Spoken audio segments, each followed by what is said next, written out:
नमस्कार। आकाशवाणी जयपुर अजमेर से प्रस्तुत हैं प्रादेशिक समाचार।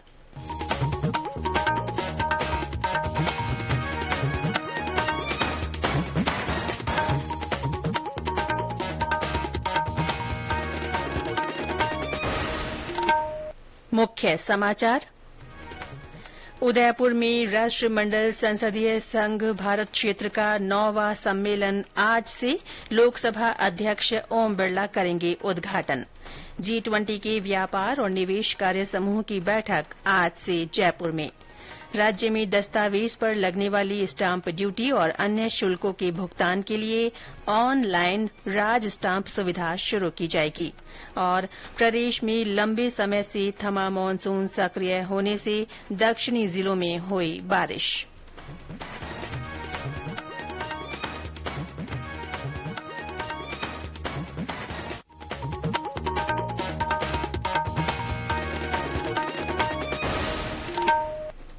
समाचारों के साथ मैं रितिका गुप्ता और अब समाचार विस्तार से। उदयपुर में आज से राष्ट्रमंडल संसदीय संघ भारत क्षेत्र का 9वां सम्मेलन शुरू हो रहा है। सम्मेलन का उद्घाटन लोकसभा अध्यक्ष ओम बिरला करेंगे। कार्यक्रम को मुख्यमंत्री अशोक गहलोत, राज्यसभा के उपसभापति हरिवंश और विधानसभा अध्यक्ष डॉ सीपी जोशी संबोधित करेंगे। 2 दिवसीय इस सम्मेलन का मुख्य विषय डिजिटल युग में लोकतंत्र और सुशासन को मजबूत करना है। सम्मेलन के समापन समारोह को कल उपराष्ट्रपति जगदीप धनखड़ संबोधित करेंगे। प्रस्तुत है हमारे संवाददाता की रिपोर्ट। सम्मेलन में कुल 2 सत्र होंगे। पहले सत्र में डिजिटल सशक्तिकरण, गुड गवर्नेंस की दिशा में जनप्रतिनिधियों के कौशल को और अधिक बेहतर बनाने जैसे विषयों पर चर्चा होगी। दूसरा सत्र लोकतांत्रिक संस्थाओं के माध्यम से देश को मजबूत करने में जनप्रतिनिधियों की भूमिका पर केंद्रित रहेगा। इस सम्मेलन में 17 विधानसभा अध्यक्ष, विभिन्न विधानसभाओं के उपाध्यक्ष, विधान परिषद सभापतियों सहित कुल 46 प्रतिनिधियों के भाग लेने की संभावना है। राजस्थान को इस सम्मेलन की मेजबानी करने का पहली बार अवसर मिला है। जितेंद्र द्विवेदी, आकाशवाणी समाचार, जयपुर। इस बीच सम्मेलन में भाग लेने के लिए प्रतिनिधि और विशिष्ट अतिथि उदयपुर पहुंच रहे हैं। मुख्यमंत्री अशोक गहलोत भी देर रात उदयपुर पहुंचे। वे 2 दिन उदयपुर में ही रहेंगे।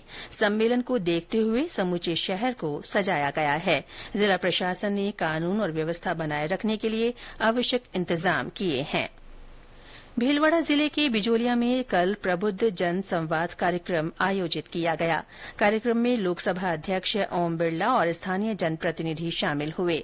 इस अवसर पर लोकसभा अध्यक्ष ने कहा कि वर्तमान में भारत पूरे विश्व का नेतृत्व करने की भूमिका निभा रहा है। उन्होंने कहा कि आज का भारत दुनिया के मूलभूत मुद्दों का समाधान करने के साथ ही समाधान के रास्ते भी बता रहा है। कार्यक्रम में स्थानीय विधायक गोपाल खंडेलवाल ने मांडलगढ़ विधानसभा क्षेत्र की ग्राम पंचायतों को नवगठित शाहपुरा जिले में मिलाने का विरोध करते हुए समाधान की मांग की। इस दौरान स्थानीय लोगों ने मांडलगढ़ में रेलवे स्टेशन बनाने और बिजोलिया को रेल शटल से जोड़ने की भी मांग रखी। श्री बिरला ने समस्याओं के समाधान का आश्वासन दिया। कार्यक्रम में राजनीतिक, सामाजिक और व्यापारिक संगठनों के पदाधिकारी और प्रबुद्धजन मौजूद रहे। G20 के व्यापार और निवेश कार्य समूह की चौथी और आखिरी बैठक आज से जयपुर में शुरू हो रही है। इसके बाद 24 और 25 अगस्त को व्यापार और निवेश समूह की मंत्री स्तरीय बैठक भी होगी। दोनों बैठकों में G20 सदस्य देशों, आमंत्रित देशों के व्यापार मंत्रियों और सचिवों, क्षेत्रीय समूहों के प्रमुखों और अंतर्राष्ट्रीय संगठनों के प्रतिनिधि मंडलों सहित 300 से अधिक प्रतिनिधि भाग लेंगे। वाणिज्य और उद्योग मंत्रालय के सचिव सुनील बरथवाल ने बैठक के बारे में जानकारी देते हुए बताया कि इस दौरान G20 सदस्य और आमंत्रित देशों के बीच 5 प्राथमिकता वाले मुद्दों, विकास एवं समृद्धि के लिए व्यापार, गतिशील व्यापार और वैश्विक मूल्य श्रृंखलाओं GVC, विश्व व्यापार में MSME उद्यमों को समेकित करना, व्यापार के लिए लॉजिस्टिक्स और विश्व व्यापार संगठन WTO सुधार पर चर्चा की जाएगी। कि जो चौथा trade and investment working group, इसकी मीटिंग हम लोग यहाँ जयपुर में कर रहे हैं। देश विदेश से ट्रेड के जितने दिग्गज लोग हो सकते हैं वो सभी इस जयपुर सिटी में पधार रहे हैं। लगभग 33 तो हमारे डिफरेंट जो देश हैं और जो ऑर्गेनाइजेशंस हैं उनके लोग आ रहे हैं, और इसके अलावा जो 9 हमारे इंटरनेशनल ऑर्गेनाइजेशंस हैं उनके बड़े लोग यहाँ पधार रहे हैं। जो 5 बड़े महत्वपूर्ण विषय हैं हमारे ट्रेड और इन्वेस्टमेंट को लेकर के, उसको हमने रखा है। ये समाचार आकाशवाणी जयपुर अजमेर से प्रसारित किए जा रहे हैं। राज्य सरकार दस्तावेज पर लगने वाली स्टाम्प ड्यूटी और अन्य शुल्कों के भुगतान के लिए ऑनलाइन राज स्टाम्प सुविधा शुरू करेगी। मुख्यमंत्री अशोक गहलोत ने इसके प्रस्ताव को मंजूरी दे दी है। राज स्टाम्प सुविधा से प्रशासनिक कार्यों में आमजन को आसानी होगी और भौतिक स्टाम्प की प्रक्रिया में लगने वाले समय की बचत होगी। इसके साथ ही भुगतान की प्रक्रिया भी सरल हो सकेगी। प्रदेश में बीते दिनों महिलाओं के साथ हुए अपराधों को लेकर भारतीय जनता पार्टी ने राज्य सरकार को घेरा है।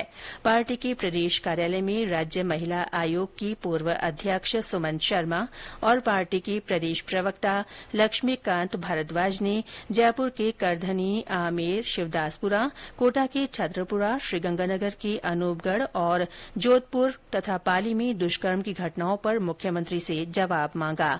पार्टी प्रवक्ता ने कहा कि मुख्यमंत्री को मोबाइल गारंटी की जगह महिलाओं को सुरक्षा की गारंटी देनी चाहिए। आज नागपंचमी है। सावन का सोमवार और नागपंचमी एक ही दिन आने से इसे विशेष संयोग के रूप में देखा जा रहा है। इस अवसर पर प्रदेशभर के शिव मंदिरों में विशेष अनुष्ठान किए जा रहे हैं। कई जगह लोग नागों की पूजा कर रहे हैं। अनेक स्थानों पर नागपंचमी के मेले भी भर रहे हैं। भीलवाड़ा जिले के कोटड़ी कस्बे में प्राचीन शिव मंदिर में विशेष आयोजन रखा गया है। हनुमानगढ़ में सावन के सोमवार और नागपंचमी पर जिले भर के शिवालयों में विशेष पूजा अर्चना हो रही है। सवाईमाधोपुर के शिवाड़ में भी सावन के सोमवार और नागपंचमी पर विशेष पूजा अर्चना का कार्यक्रम रखा गया है। नागौर में विभिन्न संगठनों की ओर से कावड़ यात्रा निकाली जा रही है। इससे पहले स्थानीय शक्कर तालाब पर संतों की ओर से पूजा अर्चना की गई। राजधानी जयपुर में भी कई जगह अनुष्ठान रखे गए हैं। भरतपुर के खेड़ली मन्ना गांव के पास कल रात एक सड़क हादसे में मां और उसके बच्चे की मृत्यु हो गई और दूसरा बच्चा गंभीर रूप से घायल हो गया। पुलिस ने बताया कि हादसे के शिकार मां बेटे अस्पताल से दवाई लेकर लौट रहे थे। घायल बच्चे का आरबीएम अस्पताल में इलाज चल रहा है। प्रदेश में लंबे समय से थमा मानसून सक्रिय होने से दक्षिणी जिलों में कल बारिश हुई। झालावाड़, बारां, उदयपुर और आसपास के क्षेत्रों में कल शाम हल्की से मध्यम बारिश का दौर शुरू हुआ। उदयपुर में देर शाम मूसलाधार बारिश होने से निचले इलाकों में पानी भर गया। लंबे समय बाद बारिश होने से लोगों को तेज गर्मी और उमस से राहत मिली है।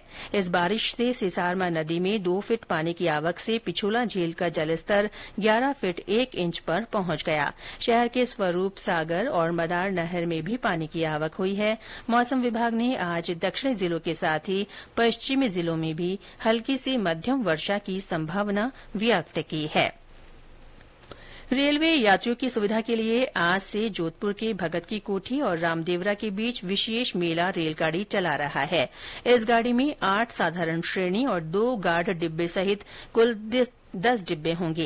ये गाड़ी 30 सितंबर तक रोजाना सुबह 10 बजे रवाना होकर दोपहर 1:30 बजे रामदेवरा पहुंचेगी और रामदेवरा से दोपहर 2 बजे रवाना होकर शाम को 5:30 बजे भगत की कोठी पहुंचेगी। इस ट्रेन का ठहराव जोधपुर, रायकाबाग, ओसिया और फलौदी स्टेशनों पर होगा। राजस्थानी भाषा, साहित्य और संस्कृति अकादमी बीकानेर का वार्षिक समारोह आज आयोजित किया जाएगा। अकादमी अध्यक्ष शिवराज छंगाणी ने बताया कि वर्ष 2022-2023 के लिए अकादमी के विविध पुरस्कारों के लिए घोषित साहित्यकारों को इस समारोह में सम्मानित किया जाएगा। और अंत में मुख्य समाचार एक बार फिर।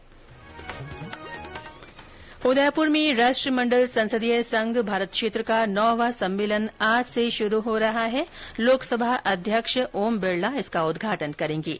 G20 के व्यापार और निवेश कार्य समूह की बैठक आज से जयपुर में हो रही है। राज्य में दस्तावेज पर लगने वाली स्टाम्प ड्यूटी और अन्य शुल्कों के भुगतान के लिए ऑनलाइन राज स्टाम्प सुविधा शुरू की जाएगी। और प्रदेश में लंबे समय से थमा मानसून सक्रिय होने से दक्षिणी जिलों में बारिश हुई। इसके साथ ही प्रादेशिक समाचार बुलेटिन समाप्त हुआ। नमस्कार। हैं।